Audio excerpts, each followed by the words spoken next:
Hi everyone, welcome back to my channel. If you're new here, my name's Kim and today we're going to go through my favourite books of 2023. So I'm going to do this a little bit different to everybody else. Everybody else has done a top 10. I didn't do that this year. Instead, I chose to do a bracket challenge.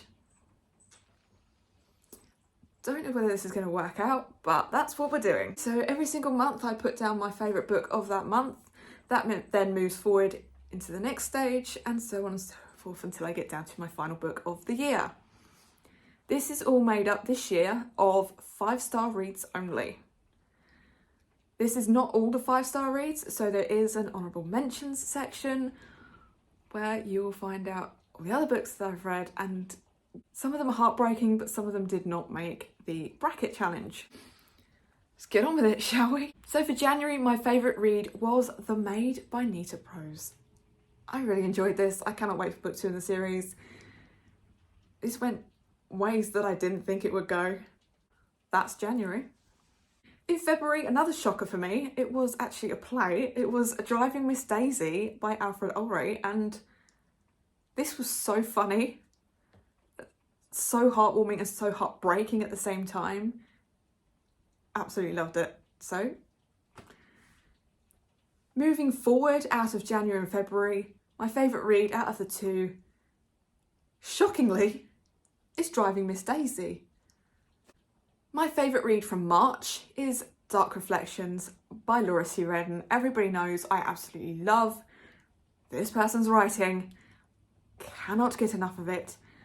She's taking a break from writing at the moment. I cannot wait for the next thing that she releases. I do have a couple of books that I need to read from her back catalogue, which I would hope to get to this year. But yeah, March is Dark Reflections. In April, I can't believe it took me so long to pick this book up. It was The Martian by Andy Weir. I still think about this book all the time. I absolutely love this book. Seriously, cannot rate it high enough. If you haven't read it, go and pick it up. April, The Martian. So for that reason, moving forward, of course, is The Martian. For May, I went on a cruise. I took a book from the supermarket with me. I do that every time I go away. It was Daisy Darker by Alice Feeney. Absolutely loved this book. Steph Loves recommend this book on her channel and I'm so glad that I picked this up. It was brilliant. May, Daisy Darker. In June, I jumped on the bandwagon. I picked up Fourth Wing by Rebecca Ross. Like everybody else, absolutely loved it, so. But because everybody else is loving this and everybody else is mentioning it, moving forward, I'm putting on Daisy Darker. In July, I was continuing my read of the Throne of Glass series and I got up to Assassin's Blade, so of course, she had to make an appearance. It is Sarah J. Maas' Assassin's Blade. In August, again, another one that I can't believe it took me so long to pick up. It was Ready Player One by Ernest Cline. Again, one that I cannot stop thinking about and probably would make my all-time favourites. Moving forward out of July and August will be Ready Player One. Now that we've filled in the top 2 brackets on either side, it means that we can go for the best of January, February, July and August. So moving forward out of those 4 months will be Ready Player One. In September, I picked up a really heartwarming book. Again, a book that everybody loves, Bookshops and Bone Dust by Travis Baldree. And the October book that, oh my god, I love this series. I cannot believe he's taking a break from this series, seriously. It was The Last Devil to Die by Richard Osman.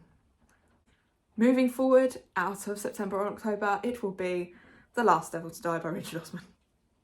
Again, we have finished 2 sides of the bracket, so moving forward, the best book out of March, April, September and October was The Last Devil to Die. In November, another one that Steph Loves recommended and another one that I picked up because I went away, it was My Roommate is a Vampire by Jenna Levine. Oh my god, I still think of Frederick. Absolutely loved that book. In December, it was a reread. It was the only 5-star of the month, so of course it had to make it on there. It's another Sarah J. Maas. It is House of Earth and Blood. So because it is a read for me, I didn't move that one forward. The book moving forward is the November read, My Roommate is a Vampire. Again, we've filled out 2 sides of the brackets, so the best book for May, June, November and December for me was My Roommate is a Vampire. Before we go any further and I announce my favourite book of last year, we're going to go through some honourable mentions. So this is every other 5-star that I gave out last year. The first star that I gave out was an absolutely humorous book, and this guy really narrated his book brilliantly. It was Will by Will Smith. The next one was the first book in the First Law series. It was Before They Are Hanged by Joe Abercrombie. This one was the second in the series and I absolutely loved this series. I cannot wait for book 3 this year. It was Amari and the Great Game. The next one was part of the Throne of Glass series. It was Heir of Fire. Don't know if you can see a theme here. Next Throne of Glass book? Queen of Shadows, Sarah J Maas. And then the next First Law book, which was Last Argument of Kings by Joe Abercrombie. The next one was Ice Skater meets Hockey Player, can't use anymore, Icebreaker by Hannah Grace. The next one, I can't believe it took me so long to pick this up, Thunderhead by Neil Shusterman. Then because I read Daisy Darker, I was like, I have to pick up the next book that this woman releases. It is Good Bad Girl. The only book that made it on here from graphic stories and manga was Saga Volume 5. Then I finally picked up another Witcher book. It's been a while. I picked up Sword of Destiny by Andrzej Sapkowski. Love this world. Another one for Catch Up Book Club, Burst Serve Cold by Joe Abercrombie. And then finally, I can't believe it took me so long to pick up this series, Nevernight by Jay Kristoff. So that was all my honourable mentions, the ones that didn't quite make it to the bracket, although some of these are really heartbreaking because I absolutely loved them. So what do you think was my best read of 2023? If you know me, it's so easy to pick which one was my best read. Of course, my best read of 2023 was The Last Devils to Die by Richard Osman. I love these characters. I cannot wait to be back with Joyce again. I seriously cannot wait until he releases this. I cannot believe he's taking a break. But I can't wait. I also can't wait to read what he's written next. So that was my favourite books of 2023. What did you think? Can you give me any recommendations based on any of those books that I read? Come talk to me. As always, down in my description box you can find a link to all of my socials. Come give me a follow on Goodreads, on Instagram and on X. You can like this video, you can comment and you can subscribe if you really want to. Want to let me know you're here without actually talking to me? Give me a star emoji because it's a 5-star video. And I will see you next time. Toodles.